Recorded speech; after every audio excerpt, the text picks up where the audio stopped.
네, 안녕하세요 여러분. 원티드랩의 대표 맡고 있는 이복희입니다. 반갑습니다.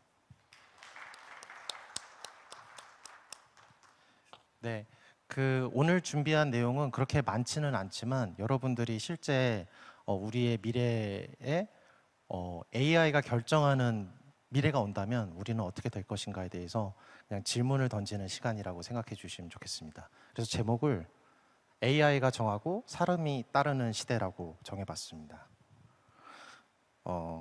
저의 장표에 있는 모든 그림들은 사실 AI한테 제 발표 내용을 들려주고 거기에 맞게 적절한 이미지를 찾아줘 해서 한 거거든요. 그래서 AI가 뒤에서 뭔가 사람들에게 정보를 입력하고 점점 더 사람의 모습이 되어가는 모습을 AI가 자기 나름대로 그린 것 같습니다. 네. 2016년도 아마 그 이세돌과 알파고의 바둑 대결 기억하시는 분들 많을 겁니다. 그때 이세돌 구단이 나와서 기계가 인간을 이길 수 없다 하면서 전승을 자신했었는데요. 결과적으로는 신의 한 수를 둬서 이긴 한 판을 제외하고 모두 알파고가 이겼던 굉장히 그 놀라운 경험이 있었습니다. 그때 저도 그거를 이제 실시간 중계를 봐가면서까지 세상이 어떻게 변하려나 보다 하면서 굉장히 흥미진진하게 지켜봤었는데요. 그 이후에 저는 이제 회사로 돌아가서 원티드가 지금 현재 사람과 일자리를 매칭하고 있고 누가 어디에 서류 통과하고 합격하고 3개월 이후에도 다니는지 그 데이터들을 꾸준히 모으고 있었기 때문에 이 데이터들을 기반으로 해서 리크루터보다 더 나은 예측을 할 수 있는 AI 매칭 엔진을 만들어 보자 라는 쪽으로 사람들과 함께 논의를 시작했습니다. 그리고 정확하게 1년 뒤에 AI와 사내 리크루터들 간에 매칭 대회가 열립니다. 약 10명 정도 사람들이 참여했고 AI 엔진이 참여했습니다. 2017년 여름 그때 그 AI가 가졌던 데이터셋은 누가 어떤 일자리 매칭됐을 때 합격했는지 불합격했는지 약 30만 건 정도의 데이터를 가지고 있었을 뿐입니다. 굉장히 거대 모델이라든지 요즘 나오는 LLM이라든지 뭐 이런 것들에 비해서는 굉장히 초라한 숫자의 데이터인데요.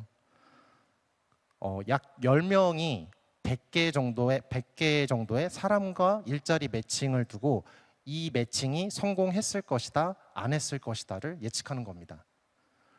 근데 제가 이 사례를 들고 나왔다는 건 여러분들이 어느 정도 결론을 짐작하실 수 있을 것 같아요. 결과적으로 한 명 정도가 90%의 AI와 유사도를 보였을 뿐 AI가 압도적으로 승리하게 됩니다. 1년 동안 저희가 연구한 결과물을 가지고 그렇게 돼버린 거죠. 그래서 저희도 이게 뭔가 우리에게 큰 가능성이 있겠다 해서 저희가 가지고 있었던 모든 서비스 로드맵이나 이런 것들을 모두 AI 매칭 쪽으로 돌리게 됩니다. 네. 그래서 원티드가 단순한 채용 매칭 플랫폼에서 AI 테크 기업으로 거듭나게 된 그 계기가 되었는데요. 원티드는 원래 그 탄생한 출발의 배경이 아무리 광고를 해도 개발자나 주요한 그 경력자를 뽑을 수 없다라는 고민에서 그러면 채용을 했을 때만 기업들이 돈을 내고 채용이 됐을 때 사람들에게 50만 원 정도씩 추천한 사람과 채용된 사람 모두에게 보상해주는 플랫폼, 지인 추천 플랫폼으로 출발을 했고 이 과금 모델을 성공시키기 위해서 사람들이 채용이 되고 있는지 안 되고 있는지를 데이터를 모으기 시작했습니다. 그래서 채용당 과금 모델로서 처음 출발한 것이 원티드가 AI 매칭으로 넘어갈 수 있는 굉장히 중요한 데이터 토대가 되었고요. 그리고 지금은 어느덧 그 아까 전에 말씀드린 합격 데이터 30만 건이 현재는 약 900만 건이 쌓여 있습니다. 그리고 이런 매칭 데이터를 통해서 어떤 사람과 어떤 그 포지션이 만났을 때 합격 확률이 얼마가 되는지를 68%, 72%, 80% 이런 식으로 퍼센테이지로 사람들에게 확률을 알려주고 있습니다.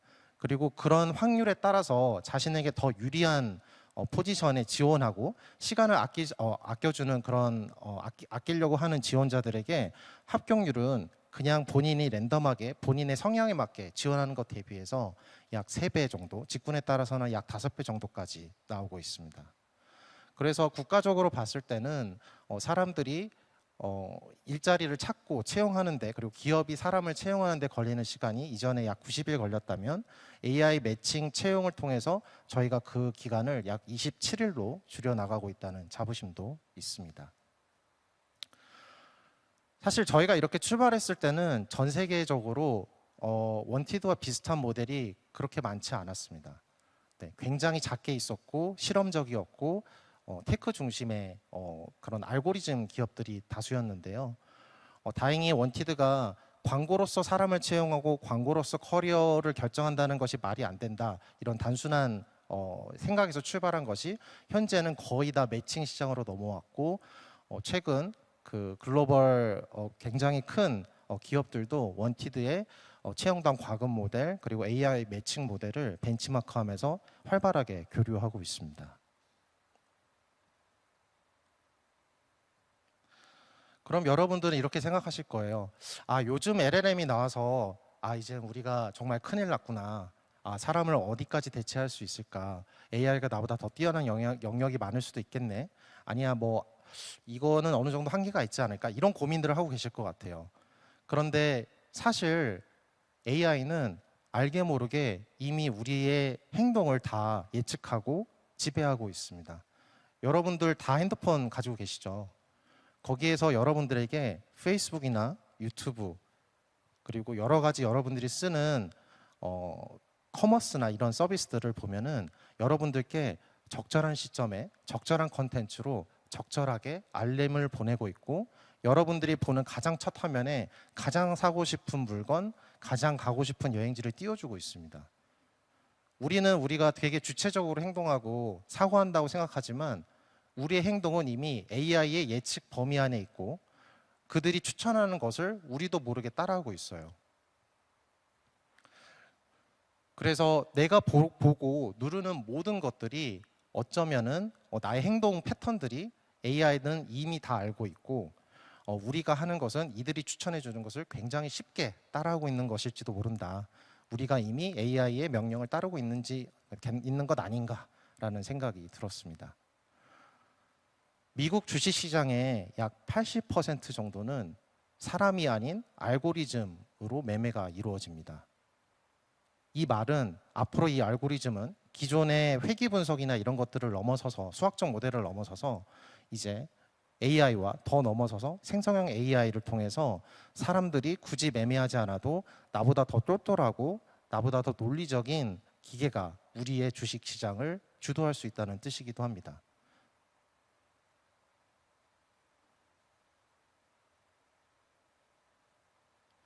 근데 여기까지는 그동안 AI가 우리 생활에 얼마나 지대한 영향을 미치고 있는지 사람들이 미처 알지 못했어요. 왜냐하면 알람 따위였거든요. 사람의 형태를 지니지 않고 사람이 말하는 설득의 언어를 쓰지 않았습니다. 그냥 단순하게 우리에게 추천해주고 보여주고 그리고 자꾸 눈앞에 아른거리게 만든 거죠.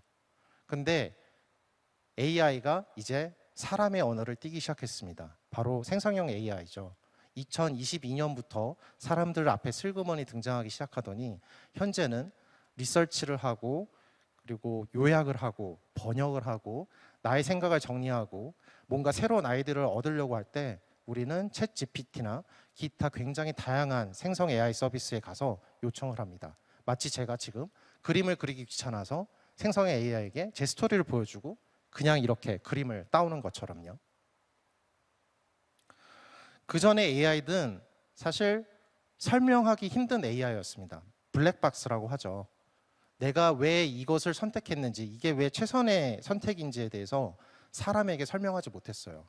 굉장히 복잡한 자신만의 지도와 블랙박스를 가지고 있었고 사람들을 그것을 해석하기 위해서 설명 가능한 AI라고 하는 굉장히 어려운 과제에 도전을 해왔었습니다. 그런데 전혀 엉뚱하게도 LLM이라고 하는 거대 언어 모델이라고 하는 사람의 사고와 언어를 가장 잘 학습하고 사람의 언어로 설득할 수 있는 것이 나옴으로써 이것이 한순간에 무너지게 됩니다. 이제 여러분들에게 알람을 보여주고 뭔가 물건을 추천하고 여행지를 보여줄 때 이제 그냥 단순하게 보여지지 않을 가능성이 굉장히 높습니다. 이제 이미 그렇게 되고 있고요. 심지어 우리는 이 생성형 AI가 사람의 언어로 말을 걸어주고 사람의 언어로 그림을 그려주고 사람이 이해할 수 있는 포맷으로 우리에게 다가올 때 더 공정할 거라는 환상조차 있습니다. HR 업계에서 가장 최근에 화두가 된 것은 AI가 뽑은 사람을 믿을 수 있는가입니다. 서류 통과를 시키고 면접을 보고 최종 합격을 시키는데 AI가 굉장히 많은 역할을 하고 있어요. 이 사람은 감정적으로 어떻다. 이 사람의 예측되는 잔존 기간은 언제다.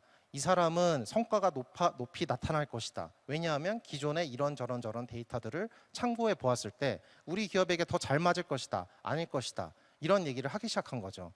물론 HR 담당자들이 그 말을 100% 추정하지는 않아요. 참고를 할 뿐이죠.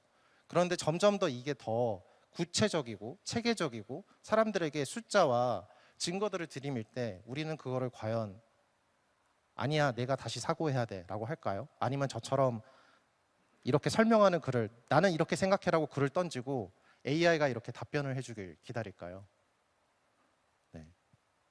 사람은 생각보다 되게 귀찮음이 많은 동물이고 어쩌면은 우리는 점점 더 AI에게 귀찮음 때문에 설득을 당하고 있는지도 모릅니다. 그래서 HR에서는 이미 결정하는 AI가 큰 화두가 되고 있습니다. 2022년에 22년 이후로 대기업 테크 기업들 중에서 대규모로 해고를 하고 대규모로 채용하는 사례들이 굉장히 많아졌습니다. 그만큼 기술 환경이 빠르게 변하고 거기에 맞는 역량이나 경험, 네트워크를 가진 사람들을 빠르게 판단하고 채용하기 위해서죠. 그러다 보니까 사람이 이거를 해결할 수가 없습니다. 이미 원티드는 2017년 여름에 그 대결을 통해서 우리 스스로 경험했고 테크 AI 빅테크 기업들은 그거를 이미 현장에 자기 스스로 활용하고 있는 거죠. 그래서 그때 2022년 미국 서부에 뉴스가 난 게 이거였습니다. 해고된 노동자들이 자신들의 해고가 AI에 의해서 결정되었다는 의심이 있으므로 이거에 대해서 무효를 하게 해달라. 좀 소름 끼치지 않으신가요? 제가 무슨 성과를 내고 제가 어떤 일을 했을 때 그게 데이터들이 차곡차곡 쌓여서 AI가 너 해고라고 말을 할 수 있는 시대가 어쩌면 이미 와 있다는 겁니다. 사실 채용과 해고라는 극단적인 예시를 드렸지만 사실 지금 많은 기업들이 목표를 설정하고 그 사람의 성과를 평가하고 관리하고 그 사람에 대한 보상을 결정하고 이 사람에게 맞는 교육과 훈련을 시킬 때 빅데이터를 활용합니다. 우리는 이런 케이스에 있어서 높은 평가를 줄 거야. 이런 사람들에게는 이런 개인 맞춤형 교육을 줄 거야. 라고 하는 거를 인사 담당자 제한된 시간과 자원이 제한된 인사 담당자들이 다 할 수가 없어요. 결국에는 기계의 도움 그리고 시스템의 도움을 받을 수밖에 없고 시스템으로 넘어갔다는 것은 그 뒤에 결국엔 AI가 결정하는 모든 것들에 대해서 어느 정도 영향을 받을 수밖에 없다는 이야기입니다. 그래서 앞으로는 이런 인사 담당자의 수를 대폭 늘리지 않는 이상 이 자리는 AI가 차지할 것이고 여러분의 승진과 평가, 심지어 해고에 영향을 미칠 것입니다.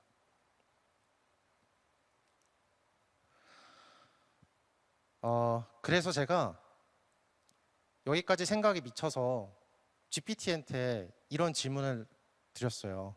이제 드리는 거죠. 저보다 윗사람이 될 수 있으니까.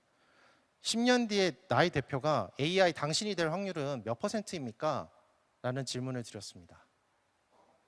답변을 어떻게 했을까요? 되게 사람답게 했습니다. 50%입니다. 라고 주셨어요. 네. 그러면서 AI가 넘어야 될 길은 많습니다. 하지만 사람의 결정과 대표를 한다는 것은 그 환경과 그 사내 자원에 맞게 최선의 결정을 하는 일이고 그 일을 AI가 더 잘할 수도 있을지 모릅니다. 다만 사람들의 설득이나 사람의 감정 그리고 조직의 변화 관리를 이끄는 것에 대해서는 사람의 역할이 있다고 생각합니다라고 지금 또 한 번 닭살이 돋는데 네, 그렇게 답변을 주시더라고요. 네, 그래서 저도 대체될 일이 올 수 있겠구나라는 생각을 하면서 그 GPT의 창을 껐습니다. 네. 사실 AI가 인간을 대체할 수 있는가 없는가에 대한 논리는 이전부터 사회과학적으로 그리고 과학적으로 기술적으로 그리고 철학적으로도 많이 대두됐던 질문입니다. 그런데 그런 질문들, 그게 공정할 건가, 그게 윤리적인가, 그런 질문들을 다 제거하고 실제 우리의 삶이 그쪽으로 가고 있는가는 이거는 그 객관적인 판단이 필요해 보입니다. 예전에 자율주행차가 나왔을 때 사람들은 그런 질문을 했어요. 왼쪽에 차를 달리고 있는데 차가 고장이 났습니다. 그래서 AI가 운전을 해야 돼요. 왼쪽에는 유치원에서 막 지금 하원하는 아이들이 나오고 있습니다. 오른쪽에는 젊은 남녀 청춘들이 있습니다. 어느 한쪽으로 핸들을 꺾어야만 되는 상황이에요. 그럴 때 AI가 어떤 판단을 내려야 될까요? 그리고 그 사고의 책임은 AI가 져야 될까요? AI를 만든 사람이 져야 될까요? 자동차 회사가 져야 될까요? 아니면 법을 만든 사람들이 져야 될까요? 네. 그래서 저는 분명히 5년 안에 이런 일이 벌어질 것 같습니다. 여러분의 승진과 여러분의 성과평가와 보상이 AI에 의해서 이루어졌다고 했을 때 여러분은 어떤 선택을 하실 건가요? 가만히 있으실 건가요? 아니면은 회사에게 목소리를 내실 건가요? 네. 사회적으로도 마찬가지일 거예요. 네. 이게 국가 단위로도 마찬가지 일이 될 확률이 높습니다. 그래서 저는 그런 확률이 얼마나 될까요? 라고 했을 때 AI답게 50대 50이다 라는 말씀을 드리고 싶습니다. 네. 오늘 제가 준비한 내용은 여기까지입니다. 밑에 이메일 작게 써 있는데요. 네. 혹시나 저 친구가 하는 소리가 조금 더 궁금하다라는 분이 있으시면 여기로 보내주시면 네, 제가 AI 힘을 빌어서 빠르게 답장 드리겠습니다. 네, 고맙습니다.